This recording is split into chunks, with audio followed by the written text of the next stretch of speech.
اللهم صل على سيدنا محمد يا رب صل وسلم دائما أبدا على حبيبك.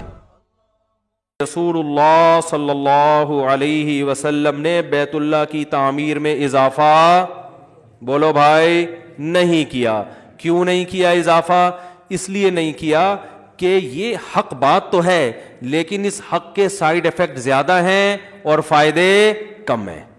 سائیڈ ایفیکٹ کیا ہیں کہ جو قریشی لوگ ہیں وہ بولیں گے کہ یہ نبی جو ہے انہوں نے تو ابراہیم علیہ السلام کا قبلہ ہی کیا کر دیا تبدیل, تو ان کے مرتد ہونے کا خطرہ ہے, وہ اسلام سے پیچھے نہ ہٹ جائیں.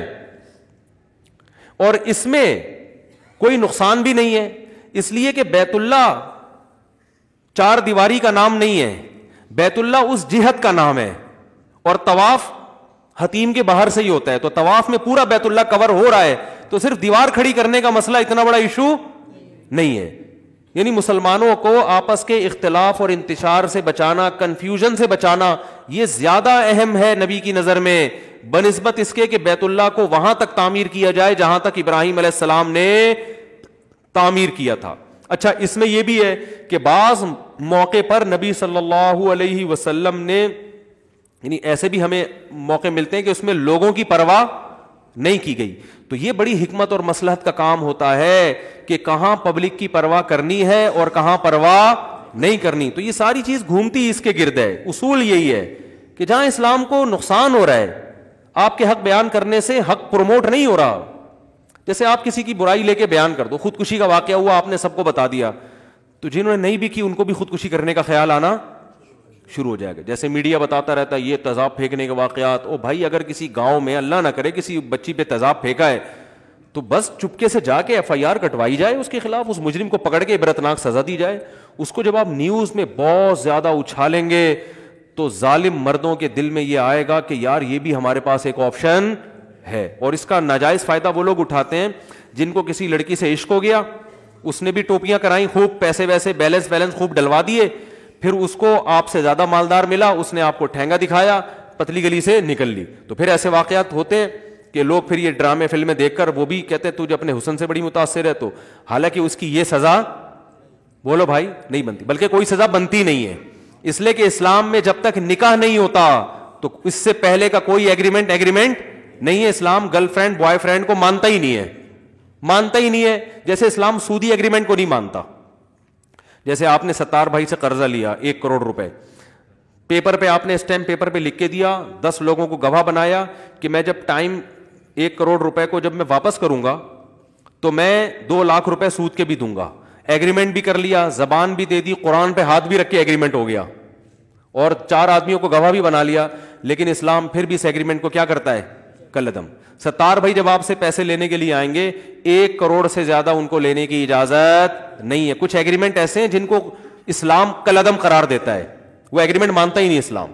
سودی ایگریمنٹ کو اسلام کیا کہتا ہے, کالعدم, چاہے کتنی قسمیں کھائی ہوں. اسلام پھر بھی آپ کو کہے گا بھائی آپ اصل رقم لوٹاؤ, جو 2 لاکھ آپ نے ایگریمنٹ کیے تھے وہ آپ مت دو گے, گنہگار ہو گے آپ. اس لیے بینکوں سے جو لوگ لون لیتے ہیں نا سودی, تو ہم ان کو کہتے ہیں اصل رقم لوٹاؤ باقی پی جاؤ. صحیح ہے نا, کیونکہ وہ سود آپ پر دینا لازم نہیں ہے, تو پی سکتے ہو آپ. اسلام کی ٹھیک ہے, یہ قانونی اسلام پاکستان کا قانون اس کی اجازت نہیں دیتا, لیکن اسلام اس کی اجازت دیتا ہے کہ آپ نے بینک سے اگر قرضہ لیا, سودی ایگریمنٹ کیا, بہت برا کیا, تو آپ جب اصل رقم آپ نے اگر لوٹا دی ہے تو پھر اضافی آپ پر لوٹانا لازم نہیں ہے, کیونکہ سورہ بقرہ کی صاف آیتیں فلکم رؤوس اموالکم, جتنا اصل مال تھا بس وہ لوٹاؤ گے, اس سے زیادہ نہیں ملے گا. تو نہ بینک کو نہ کسی کو بھی, تو اصل رقم لوٹاؤ, پتلی گلی سے آپ نکل سکتے ہیں اسلام اکارڈنگ ٹو شریعہ. تو اسی طرح یاد رکھو گرل فرینڈ بوائے فرینڈ کا جو کلچر ہے, یہ جو ایگریمنٹ ہے, دوستیاں, میں تمہارے لیے آسمان سے تارے توڑ کے لاؤں گا, میں تمہیں بیلنس دلوا کے دوں گا, میں یہ کر دوں گا, میں یہ, میرے پاس فون آتے ہیں کہ بھائی وہ اس نے, میں نے اس سے وعدے کیے تھے, اتنے یہ کیے تھے, وہ کیے تھے, تو اب میں کیا کروں. میں کہ کوئی ان کی کوئی حیثیت, بولتے کیوں نہیں ہے ان کی کوئی حیثیت. یہ ایزی لوڈ میں کل 500 کا بیلنس ڈلواؤں گا, نہیں ڈلواؤ بیلنس, اتنا فری کرنے کی ضرورت بولو نا نہیں. اپنی والدہ کے موبائل میں بیلنس ڈلوا دو, اپنی ہمشیرہ بہن کے موبائل میں بیلنس ڈلوا دو, اپنی بیٹی کے موبائل میں بیلنس ڈلوا دو. گرل فرینڈ سے آپ کو کسی قسم کا کوئی تعلق رکھنے کی پرمیشن نہیں ہے. اس سے کہو بھائی ایک ہی ٹاپک پہ بات ہوگی, شادی کرنی ہے, آ جاؤ مفتی صاحب الفلاحیہ مسجد میں نکاح پڑھاتے ہیں, آ جاؤ, نکاح کے لیے ہم 24 گھنٹے حاضر ہیں. اب تو ہول سیل کے حساب سے دھڑا دھڑ ماشاء اللہ نکاح ہو رہے ہیں. ابھی 5 نکاح ہوئے ہیں ماشاء اللہ جمعے میں. وہ لوگ, اب تو مجھے لگ رہا ہے لوگوں کا اس کے علاوہ کوئی کام ہی نہیں ہے اب. یا شاید میرے پاس بہت زیادہ آنے شروع ہو گئے ہیں, یہی وجہ لگ رہا ہے. تو اتنے ماشاء اللہ وہ نکاح دھڑا دھڑ ہوتے چلے جا رہے ہیں. ایک صاحب آئے, ابھی مجھے نہیں پتا تھا ان کی دوسری شادی ہے, لال سرخ ماشاء اللہ پٹھان تھے, وہ لگ رہا تھا پٹھان ہے, یورپ سے آئے تھے, لال سرخ ٹماٹر جیسے. میں نے نکاح پڑھا دیا, مجھے نہیں پتا تھا دوسری شادی ہو رہی ہے. نکاح پڑھایا, پھر آئے اور مجھے کھجوریں بھی گفٹ میں دیں, اور ایسے خوشی سے ماشاء اللہ میری شادی ہوئی ہے, بالکل زبردست خوش. اور پتہ ہے میں نے دوسری شادی کی ہے بیوہ سے. مجھے کہنے لگے, میں نے کہا یار یہ تو بڑا اچھا کام ہو گیا, اور لال سرخ نا ایسے خوش سواد کے ہوتے ہیں نا جیسے. تو میں نے دوسری کی ہے بیوہ سے. آپ کے بیان سن کے, ابھی اسی جمعے کی بات ہے, آپ کے بیان سن کے میں نے دوسری شادی کی ہے بیوہ سے. بار بار بتا رہے ہیں بیوہ سے کی ہے دوسری شادی, اور یہ تو بالکل ینگ لڑکا, میرا خیال ہے 25 سال عمر ہوگی. تو میں نے کہا پہلی کو پتا, کہہ رہے نہیں اس کو نہیں پتا. میں نے کہا بیٹا میں نے کہا یہ جو آپ لال ٹماٹر بنے ہوئے ہو نا ابھی, یہ جو آپ کے چہرے پہ سرخی آئی ہوئی ہے, خوشی کی لہریں, یہ ابھی جب پتہ چلے گا یہ ساری خوشیاں کیا ہو جائیں گی, یہ کافور ہو جائیں گی. ہدیے ودیے اس کے بعد مجھے آ کے دیتے آپ, یہ جو کھجور, آپ اجوا کھجور کا بڑا خوبصورت ڈبہ دے کر گئے وہ. میں نے کہا یہ جب پتہ چل جائے نا اس کے بعد دیتے تو مجھے خوشی ہوتی, یہ تو بھی پتہ ہی نہیں ہے بھائی. ابھی تو پتہ چلے گا, پکڑے جاؤ گے تو پتہ چلے گا کیا ہوگا. تو اور کرونا کے دنوں میں کر لی یار بھائی امیون سسٹم ابھی تو بڑھانا ہے نا آپ کو. کورونا کے خلاف اگر بیماری ہو گئی, آپ ٹینشن میں ہو, وہ تو کورونا پھر مار دیتا ہے انسان کو. تو خیر بڑی ہمت کی, بیوہ سے کی ہے, بڑی بات ہے.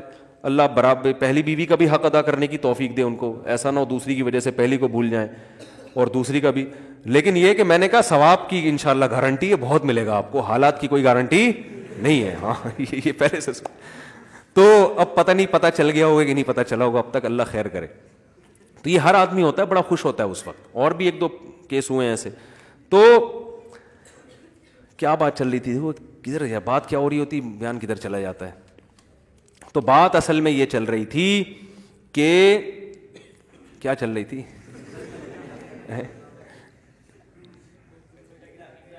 میں یہ عرض کر رہا تھا کہ ہاں اندھی عقیدت نا. تو دیکھو نبی صلی اللہ علیہ وسلم نے بھی مسئلہ سے کام لیا.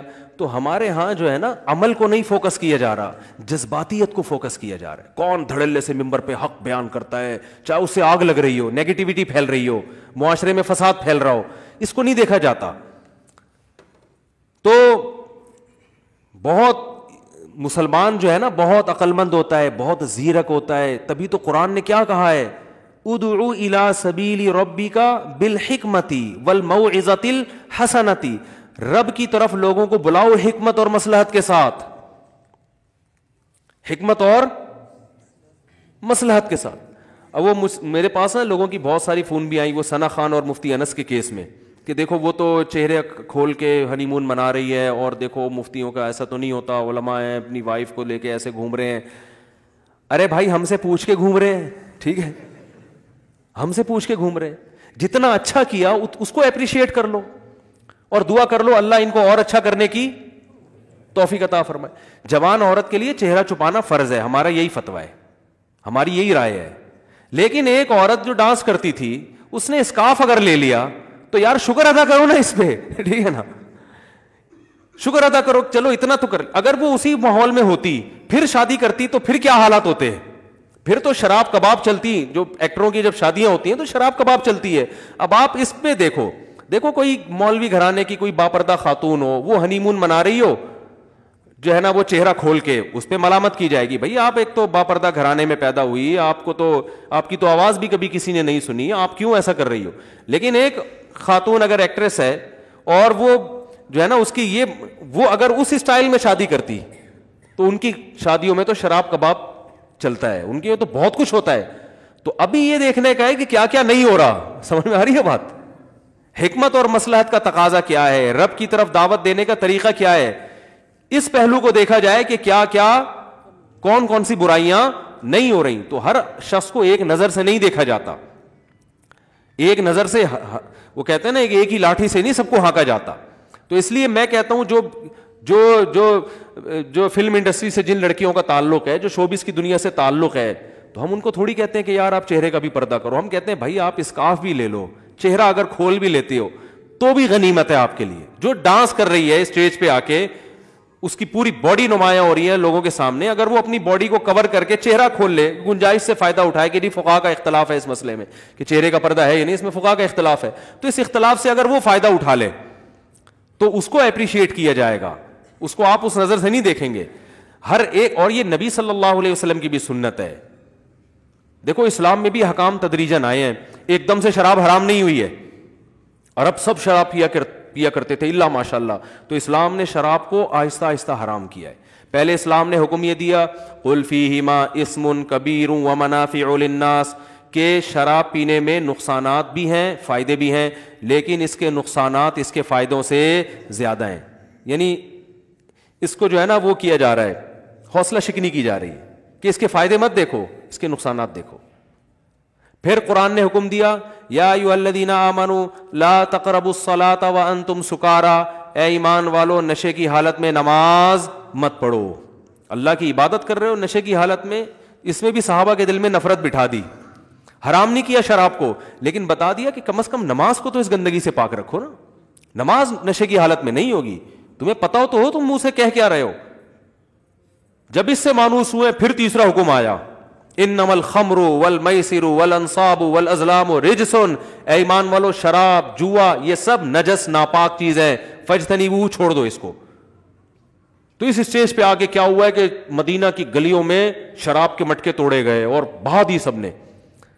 تو اسلام تو چینج نہیں ہوگا, اسلام تو ایک جیسا رہے گا, لیکن داعی کا کام یہ ہوتا ہے کہ جب کسی کو دین کی طرف لے کر آ رہا ہے تو لانا ہے یا دین سے دھکے دے کے نکالنا ہے, اس کو بھگانا ہے. نبی صلی اللہ علیہ وسلم نے فرمایا بشروا ولا تعسروا یسروا ولا تعسروا.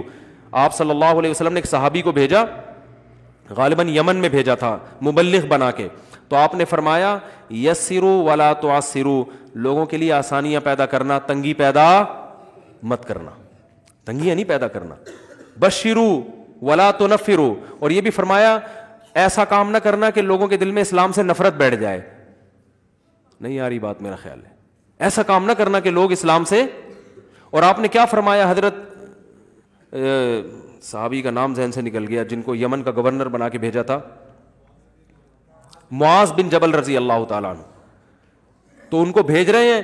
اب دیکھو وہاں بھی کیسا زبردست آپ کا حکمت والی بات کی آپ نے, فرمایا کہ ان سے کہنا کہ ہم تم سے زکوٰۃ لیں گے, یؤخذ من اغنیائہم ویرد الی فقرائہم. ایسا نہ ہو وہ زکوٰۃ کو ٹیکس سمجھنا شروع کر دیں کہ یار یہ کمانے کا نیا دھندا شروع ہو گیا, بھائی واہ بھائی واہ, اب ہم مالداروں سے کیا لیا جا رہا ہے. اسلام یعنی مسلمانوں نے حضرت معاذ کو گورنر بنا کے بھیجا, علاقے کا گورنر, اب انہوں نے مالداروں سے ٹیکس لینا شروع کر دیا. تو اس سے زکوٰۃ کو یہ جرمانہ سمجھیں گے, اسلام سے قریب آنے کے بجائے کیا ہو جائیں گے, بولو نا یار, دور ہو جائیں گے. تو آپ صلی اللہ علیہ وسلم کو اللہ نے یہ بھی اختیار دیا تھا کہ آپ ان سے زکوٰۃ لیں اور مدینہ کے غریبوں میں بانٹ دیں, یہ اختیار تھا آپ کو. لیکن آپ نے فرمایا نا نا نا نا ایسا نہیں ہوگا. ان کے دل میں وہم ہو سکتا ہے کہ ہم ان سے زکوٰۃ اپنے فائدے کے لیے لے رہے ہیں, اپنے غریبوں اپنی قوم کے لیے. فرمایا حضرت معاذ کو ان سے کہنا کہ جو زکوٰۃ اسلام کا فریضہ ہے نا وہ تم سے لیا جائے گا, تمہاری ہی قوم کے غریبوں میں بانٹا جائے گا. کتنی مصلحت ہے یار, کتنی حکمت ہے. یؤخذ من اغنیائہم, ان کو بتا دینا تمہارے مالداروں سے لے کے تمہارے ہی غریبوں کی طرف لوٹائی جائے گی, تمہاری قوم کو فائدہ پہنچانے کے لیے, یہ ہمارا فائدہ نہیں ہے اس میں. اور حضرت معاذ ابن جبل جو تھے ان کو بھی آپ اپریشیٹ کر رہے ہیں. کیسے اپریشیٹ کر رہے ہیں, کیونکہ اب ان کو اپنے آپ سے دور کر رہے ہیں نا. یہ تو چاہتے تھے مدینہ میں نبی کے ساتھ رہیں, ان کو یمن بھیج رہے ہیں.